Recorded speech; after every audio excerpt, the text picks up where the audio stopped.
Hey y'all, it's All of Destiny. In this first portion of the maintenance week, I'll be sharing with you all this do-it-yourself at home gel pedicure tutorial. So this is the Gena Perfect Pedicure Pedi Pack that we'll be using to do the pedicure on today, and I will have a link, if I can find it, linked for you all in the description box down below to check out this kit. Inside you get the step-by-step manual by Gena Perfect Pedicure, and it does include a little checklist of pedicure items you may want to grab before beginning. The Pedi Septic, which is just a foot spray for you to use. We also have the Pedi Soft, it's a foot and leg lotion. Pedi Ice, deep cooling gel, it cools and revitalizes. You also get the Pedicure, which is a foot treatment, the Pedi Soak to give us bubbles, of course, the Pedi Scrub for exfoliation, and then the Pedicure is just a sloughing lotion to remove dead skin. You also get a foot file, which is great for removing calluses and smoothing out dry, rough skin, as well as a little foot sponge. And then everything comes in this nice bag for you to store everything away in and keep it all in one area. You'll also need a few other tools like a foot file, a cuticle pusher, polishes of your choice. I will be using gel today, and also some acetone to remove your old polish, as well as cotton balls. And if you plan on doing gel, you're also going to need a UV lamp. If not, you can definitely just opt for using regular polish. The last that I did a pedicure was in my maintenance routine video, so I'm going to go ahead and remove the old polish. I put the acetone onto the cotton ball, and if you hold it on your foot for a little while and then begin to wipe, it helps to soak up some of the polish so that you're not scrubbing forever trying to get the polish off. Once I've removed the polish, I like to go back in with a clean cotton ball just to remove any excess that may be on the skin. So after removing the old polish, you just want to shorten your toenails to the desired length using a nail clipper. I misplaced my toenail clipper, so I'm using the one that's actually for fingernails, but the purpose here is just to trim down the nails, so you can definitely use whichever one you have to get the job done. I ended up spraying on the Pedi Septic before placing my feet into the bath because I didn't read the instructions prior to doing this step, but you're supposed to spray your feet after you take them out of the water. I guess that comes in handy if you're doing someone else's feet, but I'm doing my own, so that's fine. So next I'm going to take up the Pedi Soak, and I'm going to just put 2 drops of that, one on each side. If this isn't your first pedicure tutorial on my channel, you know my bubbles go everywhere, so I definitely didn't want to add too much. I'm going to breeze through reading the step-by-step instructions while I allow my feet to soak. That way I could, let them soak for a good amount of time. While I was reading, I did see that you should allow your feet to soak for 5 to 10 minutes before beginning. Proceeding with following the instructions, as I like to do whenever I use new kits, or just to see, like if the instructions get you to a good end result. If you've seen my nail tutorials before, then you're familiar with this technique of me doing that. So we're going to go ahead and apply the sloughing lotion to each toenail, and I'm going to gently push back the cuticles. And I'm also going to apply the sloughing lotion to the foot and massage it with firm strokes until the dry skin rolls off. And the unique formula exfoliates and sloughs off the unwanted dead skin for smooth, soft skin.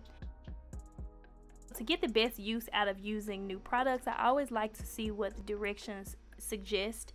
And while I was reading them, it did say that you can use this on the feet, legs, elbows, knees, or hands as well to remove rough skin and roll it off, and then, just rinse. After I'm satisfied enough with the sloughing lotion, I'm going to go ahead and return my feet to the bath and rinse them off, and also repeat steps 2 and 3 on the other foot. And I'm going to also use this opportunity to remove the remainder that's on my hands. This helps to go ahead and remove some of that dead skin as well, since we will be doing a manicure as a part of this maintenance week series, so definitely stay tuned for that as well. The instructions didn't call for this, but since I was really taking my time and just relaxing, I went ahead and swapped out the water so that it could be a little more warm to my liking, and I just added some more of the Pedi Soak to the bath. Use my cuticle trimmer to just remove some of the excess dead skin along the sides of my big toe as well as my pinky.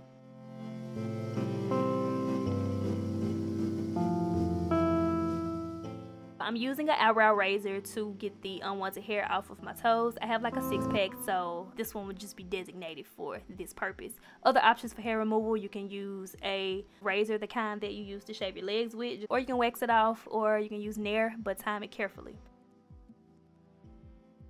Now we'll be using the Pedi Scrub, which is the exfoliating gel, and the exfoliating scrub has like a warm sensation on the feet, so I'm using a continuous circular motion to gently scrub the foot surface, and this will help to leave my feet feeling soft and smooth. I rub this all over the feet, on the heels, the balls of the feet, in between my toes, as well as the top of the foot, basically all over, okay? Everywhere. And sometimes I like to do firm pressure, a massage as well, so just a little pampering tip.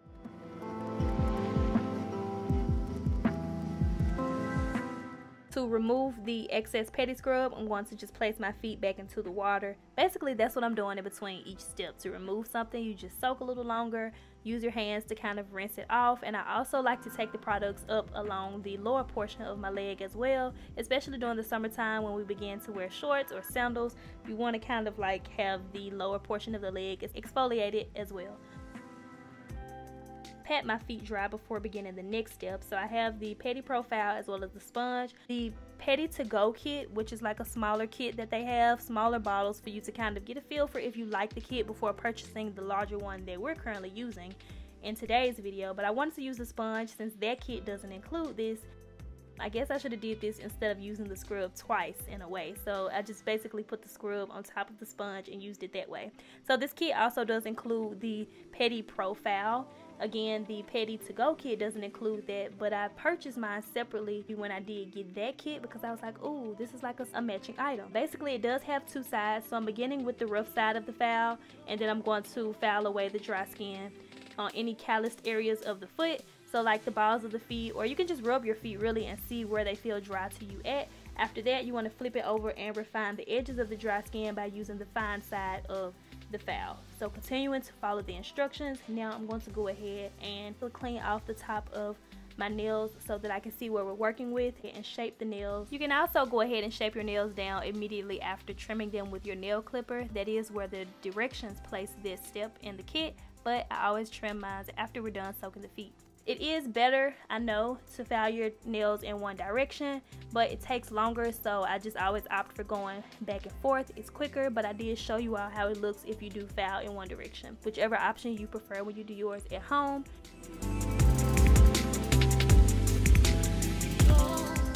To smooth out the nails even more, I'm using this buffing block. This was not included in the kit, but it is a block that I have when I do my acrylic nails.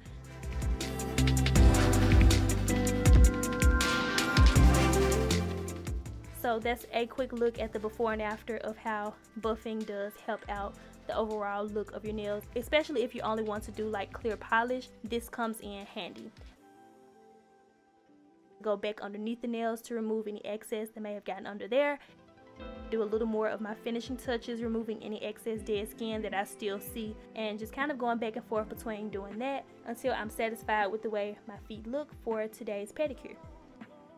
I want to go ahead and take the Pedi Soft, and this is a conditioning lotion. It does have fruit extracts which help to control dry skin. This product is ideal if you do want to do like pampering and you have clients and all of that, or you know, even if you're just at home doing it yourself like I'm currently doing.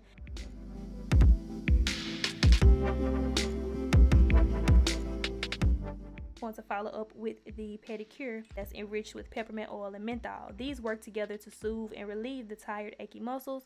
It also has lavender oil, which treats sensitive skin surfaces. For maximum absorption, you can wrap your feet in a warm towel and allow the product to penetrate for at least 3 to 5 minutes and basically follow the same steps on the other foot.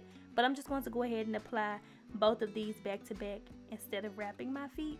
Just an option for you all to really get into the pamper routine at home. And I'm also giving myself like a little hand massage to really work the products into my feet. I like to apply my lotion before polishing my nails, especially because since I am filming, it gives you all a better look at my feet not looking dry.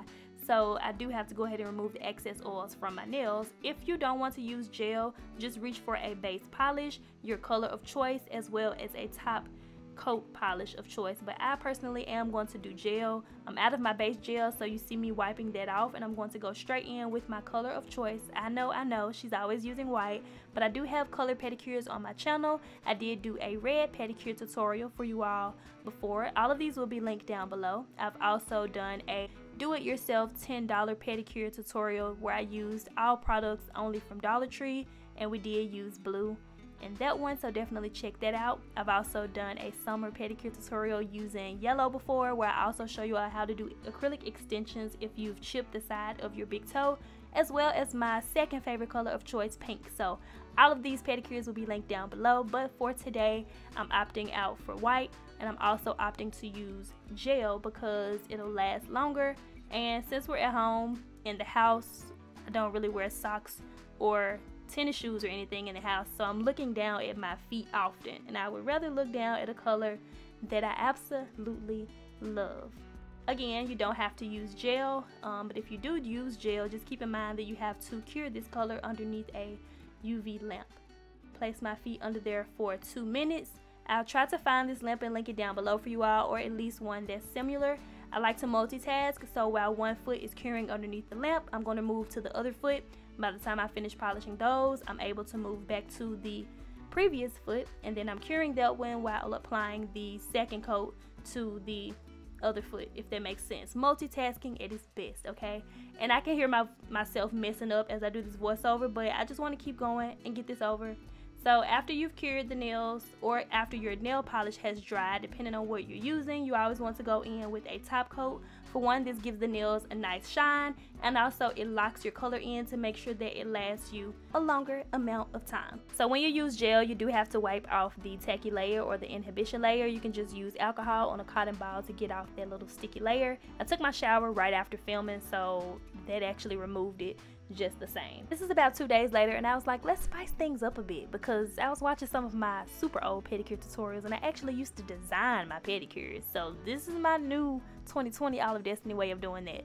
So I'm going to add some rhinestones. If you've seen, and I'll link it down below, my AliExpress nail supply haul, that's where I got all of these little colored rhinestones from. And I'm just going to use some gel and a dotting tool, since I couldn't find my, wax pencil, to basically place the rhinestones where I would like for them to be. This clip is sped up since it takes a while to pick them up, place them on the nail, get them where you want them. I was trying to decide, so I went ahead and asked my sister Dominique's opinion on whether I should put the rhinestones back towards the cuticle area or in the center of each nail, and she voted for basically the same thing that I voted for, so 2 is better than 1. Go ahead and cure that underneath the lamp. If you use nail polish, just wait for that to dry. Want to wipe off the tacky layer on top of the gel once it has cured, using some alcohol on a cotton ball, and apply some cuticle oil and lotion. And now for the final reveal.